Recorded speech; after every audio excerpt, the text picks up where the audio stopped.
Di sini kami akan menjelaskan sedikit tentang hasil proyek kami.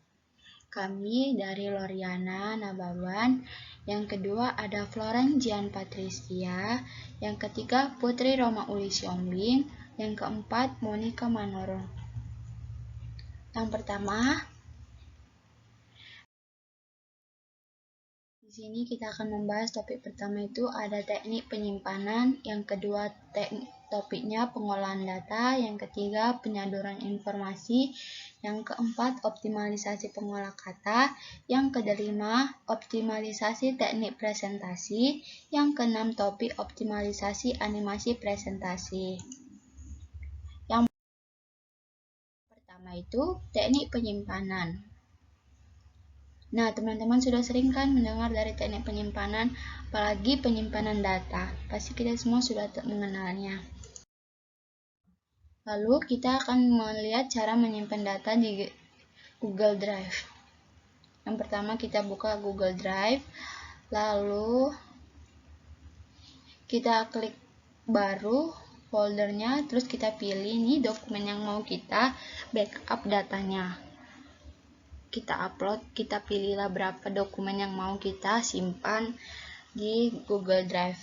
Jadi kalau misalnya HP kita ini hilang, kita bisa memasukkannya di HP baru, login ke Google Drive-nya, kalau jadi datanya masih tetap ada. Ini buat namanya, lalu selesai. Jadi ini dia semua datanya.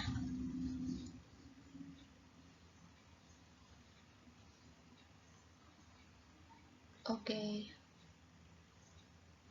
Kita bisa juga membagikannya kepada orang lain kalau kita mau dokumennya itu dilihat orang lain dengan membagikan link Google Drive-nya tadi. Nah, yang kedua ini ada pengolahan data. Pengolahan data merupakan sebuah proses manipulasi data untuk menjadikan sebuah informasi.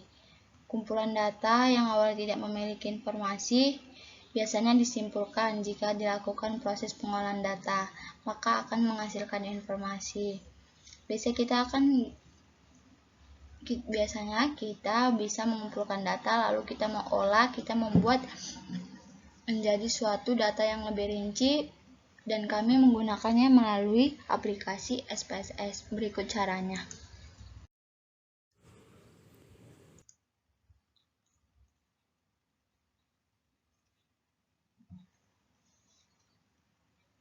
Berikut merupakan dua data yang telah kami kumpulkan. Ada X yaitu dengan nilai matematika, data Y untuk nilai fisika. Pertama-tama, mari kita kopikan data pada Excel berikut ke tabel SPSS.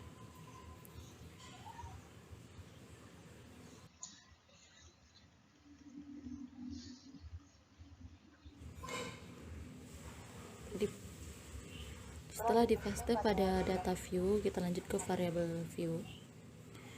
Pada kolom name, pada kolom 1 diberi tanda X dan pada kolom 2 diberi tanda Y, dan desimal diubah menjadi 0.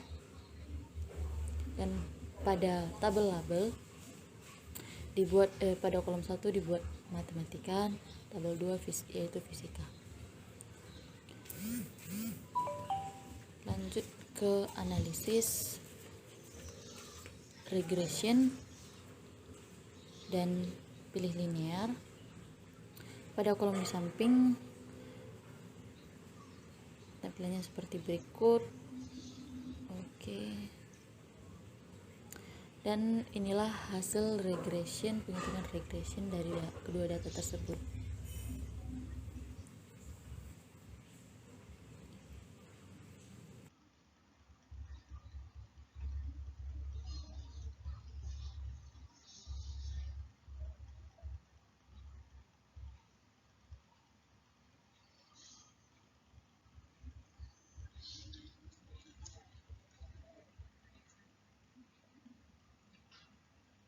Baiklah, itu contoh pengolahan data menggunakan SPSS. Lanjut kita yang ke topik ketiga.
Penyaduran informasi.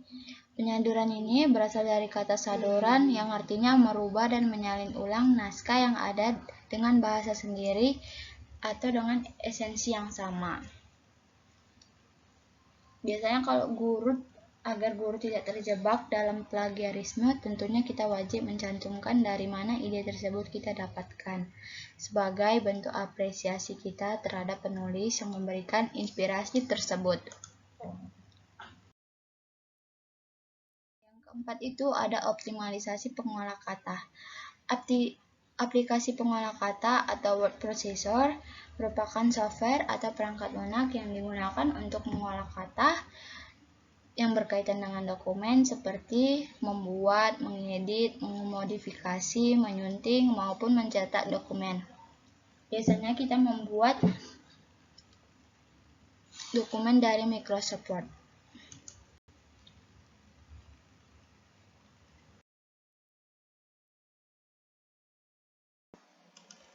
Berikut ini adalah contoh pengolah kata melalui daftar isi otomatis. Jadi di sebelum huruf K ini kita klik dulu, lalu kita buat dia di heading 1, lalu kita klik yang di bawah tadi, lalu ke Apply Styles, lalu kita klik Modify, lalu kita centang nih. Oke. Nah, dia jadi langsung ada tanda gininya.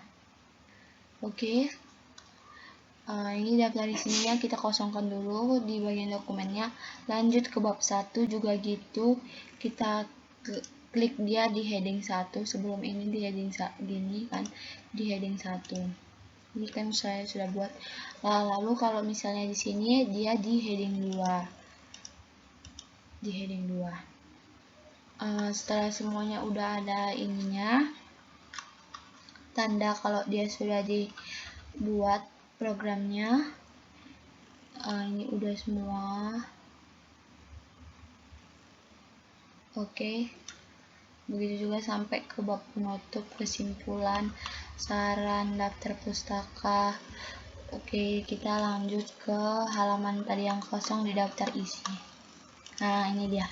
Jadi kita langsung klik aja menu reference, lalu kita klik lagi di bagian table of content. Lalu kita pilih deh yang mana, ini aja deh. Dia udah langsung jadi itu daftar isi otomatisnya. Kita hapus kontennya. Oke, kalau misalnya ini kalian mau di boldkan semua, bisa juga. Bisa, atau kalian mau ganti jenis hurufnya. Jadi kalian nggak perlu lagi pakai titik-titik gitu. Ini udah langsung.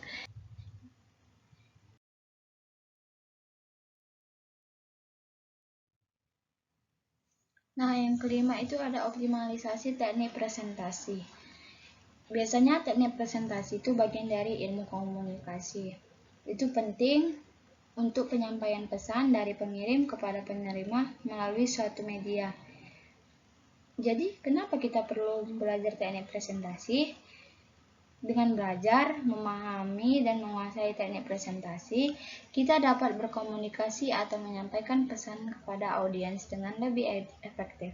Berikut contoh dari optimalisasi teknik presentasi.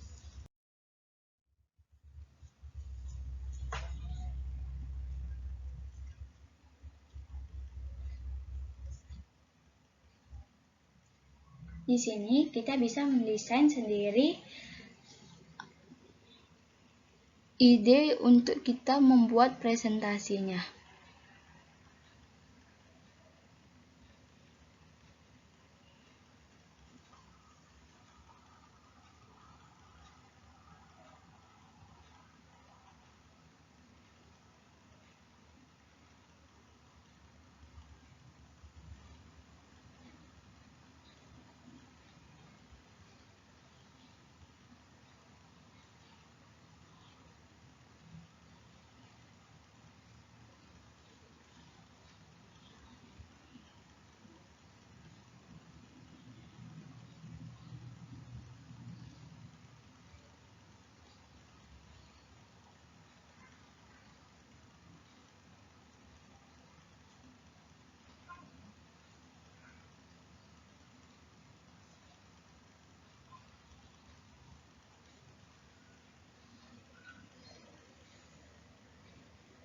Kita bisa desain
Melihat hasilnya, kita dapat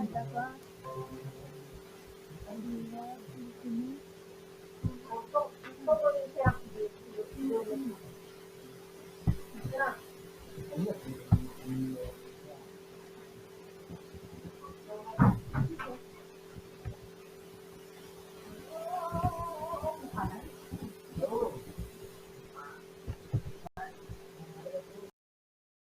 Nah, yang terakhir ini ada optimalisasi animasi presentasi.